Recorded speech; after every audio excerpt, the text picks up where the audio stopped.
नमस्कार, मैं हूं अर्चना चतुर्वेदी और आज मैं आपको एक व्यंग सुनाने जा रही हूं। व्यंग का शीर्षक है कविवर, कैब और कन्या। वे मंच के मंझे हुए कवि हैं। भगवान ने जैसा रूप रंग दिया है उन्हें हैंडसम की श्रेणी में रखा जा सकता है। सो कन्याओं से हरदम घिरे रहते हैं। अब जो इंसान हरदम कन्याओं से घिरा रहेगा उसका कॉन्फिडेंस लेवल खतरे के निशान के ऊपर जाना लाजमी है।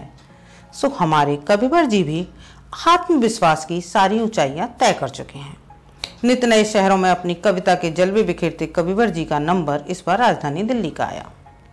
कवि महाराज उसी कॉन्फिडेंस के साथ कविता पढ़कर लड़कियों संग सेल्फी खिंचाकर पेमेंट दाईं जेब में डाल पूरे आत्मविश्वास के साथ बाहर आए और ऐप द्वारा बुक कराई गई शेयरिंग टैक्सी की ओर बढ़े। ठीक उसी वक्त दो खूबसूरत कन्याएं भी टैक्सी की ओर बढ़ी जो अभी अभी मॉल से शॉपिंग करके बाहर निकली थीं। आधुनिक कपड़ों में सुंदर सी शहरी बालाओं को देखकर कविवर मुग्ध हो गए और उनकी इस मुग्धता का असर देखो कि कविवर टैक्सी की पिछली सीट पर दोनों कन्याओं के बीच विराजमान थे जबकि आगे की सीट खाली थी। दोनों कन्याओं ने कविवर की ओर एक स्माइल फेंकी।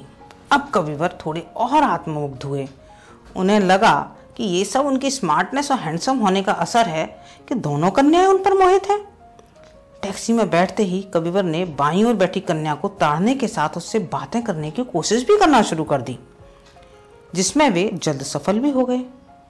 अब वह कन्या लगातार कवि जी से बातें कर उनके बारे में जानने का, उन पर मुग्ध होने का कार्य बखूबी निभा रही थी। अब जब वामांग पर खूबसूरत कन्या भाव दे रही है तो दाईं तरफ वाली साधारण दिखने वाली कन्या को कौन भाव दे। सो कविवर जी ब्यूटी के पलड़े पे सवार हो वामांगी से बातों में मशगूल हो अपने होश खो बैठे। इस वक्त कवि महाराज खुद को साक्षात इंद्रदेव समझ रहे थे और अप्सराओं के सानिध्य में डूबे रास्ता कभी खत्म ना हो इसकी दुआएं कर रहे थे। अब जब खूबसूरत हम सफर साथ हों तो कौन चाहेगा कि मंजिल आए और साथ छूटे। पर रास्ता और कप की चाय को तो खत्म होना ही होता है, सो ये भी खत्म हुआ। कविवर का गंतव्य पहले आया। वे बड़े ही बेमन से टैक्सी से उतरे। दोनों कन्याओं ने मुस्कुराकर हाथ हिलाकर बाय बाय की और टैक्सी आगे बढ़ गई। टैक्सी से उतरते ही कविवर जी का हाथ अपनी जेब पर गया। जेब पर हाथ पड़ते ही कलेजा धक रह गया। कुछ देर के लिए ऐसा लगा मानो दिल ने धड़कना बंद कर दिया था। कविवर जी का कैश का लिफाफा साफ हो चुका था। दाईं तरफ वाली कन्या को इग्नोर करने की इतनी बड़ी सजा। हे भगवान, नया शहर, नए लोग और वापस जाने की फ्लाइट। कविवर जी अब बौखलाए। कैब ड्राइवर को फोन मिलाया, पुलिस में रिपोर्ट की, पर जो कटना था वो कट चुका था। क्या करें।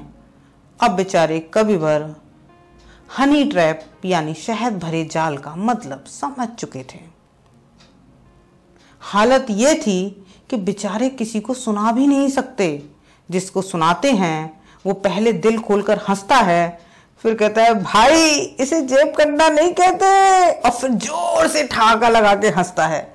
कविवर मुंह लटकाए सुनते हैं और मनी मन कसम खाते हैं अब कभी कन्याओं को देखकर लार नहीं टपकाएंगे।